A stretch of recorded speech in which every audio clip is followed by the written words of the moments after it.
Now we have the first Catholic president. We have a president who has all sorts of friends in Hollywood. This is going to be an inaugural gala like none other.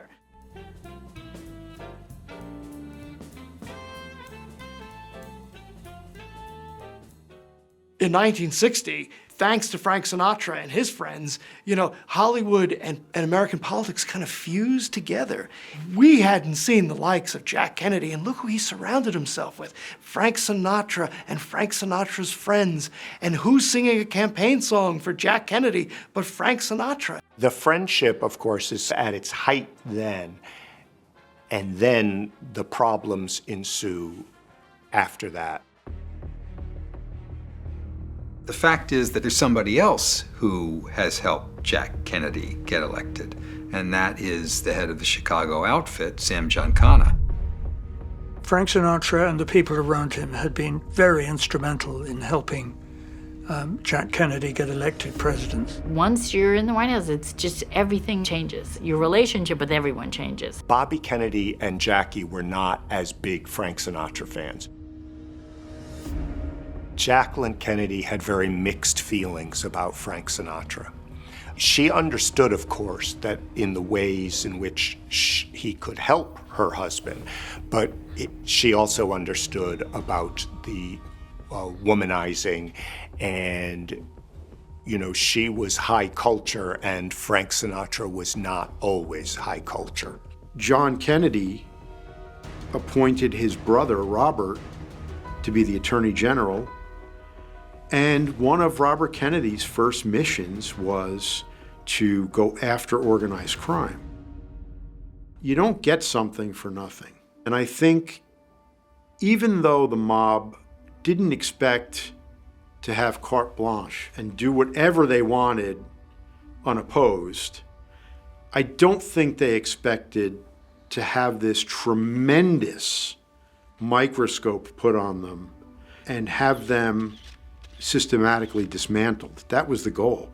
And even though Frank Sinatra had promised Momo Giancana that Frank could get his good friend Jack Kennedy to tell his brother Bobby to just let up a little bit on the Chicago mob, it never happened. The Mafia thought it had a get out of jail free pass because of the work that they had done for Kennedy, and just the opposite happens. They're getting arrested, they're getting busted, they're getting shut down all over. And so they are furious. And what's important to understand in the background to all these relationships is how much the FBI has been monitoring not only Frank Sinatra from the time he first got into the business. It's almost sick how much they monitored him.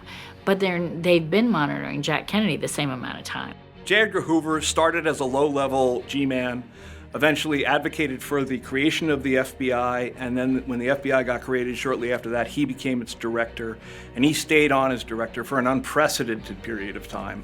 He was the FBI director for Roosevelt, for Truman, for Eisenhower, for Kennedy, Johnson, and Nixon.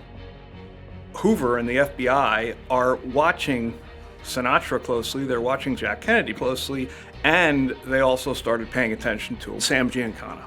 Frank Sinatra introduced Jack Kennedy to his former girlfriend, Sinatra's former girlfriend, Judith Campbell. Jack Kennedy is smitten by Judy Campbell. She's clever, she's not a doormat, she's assertive, and Jack Kennedy found all these things very attractive, and he found something in her that he wanted more of. And so they had a thing that lasted for a little while, even as Jack Kennedy entered the White House in January 1961. And this is the nub of the story about Judith Campbell. At the same time that she was seeing the president, she was having a sexual affair with Sam Giancana. Frank introduced her. So by now you have an intersection of Frank Sinatra, Sam Giancana, Judy Campbell, and the President of the United States. The fact that the President of the United States was engaged in a relationship with a woman who had a relationship with this powerful mobster in Chicago. You have this crazy situation where Very early in the presidency of John F. Kennedy, the head of the FBI realizes that the president is sleeping with a woman who's an associate of mobsters. He's being politically supported by a prominent singer who's an associate of mobsters. Bobby Kennedy tells his brother, you can't go. You cannot stay with Frank Sinatra. You can't be involved with this woman anymore. You can't be involved with Frank Sinatra anymore. You can go on this trip, but if you're going to stop in Palm Springs, you can't stay at Frank Sinatra's. This is the most public of slights, of insults, of come-downs for Frank Sinatra. It's a humiliation. It's a humiliation on as grand a scale as the pleasure and honor would have been of hosting the president at his compound. And Sinatra goes into a fury. Sinatra was depressive, he was furious. Sinatra was never cynical. Sinatra was not a cynic. Sinatra couldn't be cold and calculating the way Jack Kennedy could be. And that is the background music to what happens on November 22nd. That the mob, angry at Sinatra for failing them, angry at Bobby Kennedy for persecuting them, now chooses to go after JFK. And that is why it remains important to know what happened between Sinatra and Kennedy and the mob.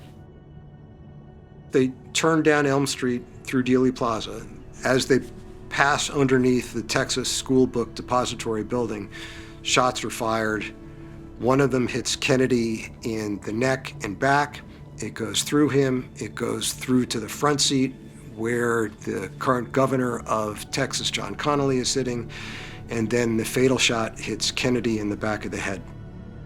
It appears as though something has happened in the motorcade route. Something, I repeat, has happened in the motorcade route. The limousine is now traveling at a very high rate of speed. Secret Service men standing up in the limousine. They are armed with submachine guns. It appears as though someone in the limousine might have been hit by the gunfire. At that moment, the president was effectively dead. It's official. As of just a few moments ago, the President of the United States is dead.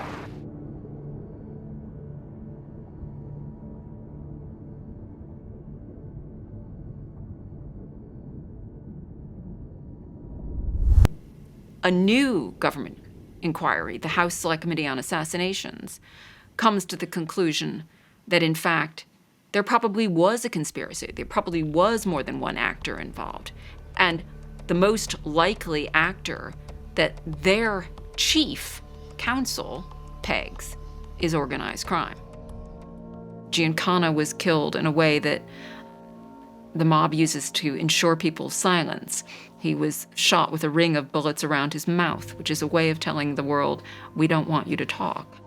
Sinatra's son, Frank Jr., was kidnapped and held for ransom and was eventually released for money. But Sinatra told his daughter that he thought the kidnapping of his son was a message from the Mafia to make sure that he shut his mouth about anything he knew about the possible mob involvement in Jack Kennedy's death.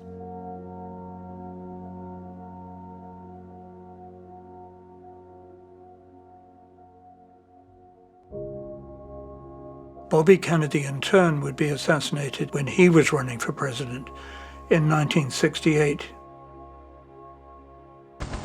When one looks at the relationship between Frank Sinatra, the Kennedy White House, and organized crime, you have to look at what the quid pro quo was that the mob was expecting out of the Kennedys, and whether or not they felt that the Kennedys lived up to it. The answer is no, they didn't.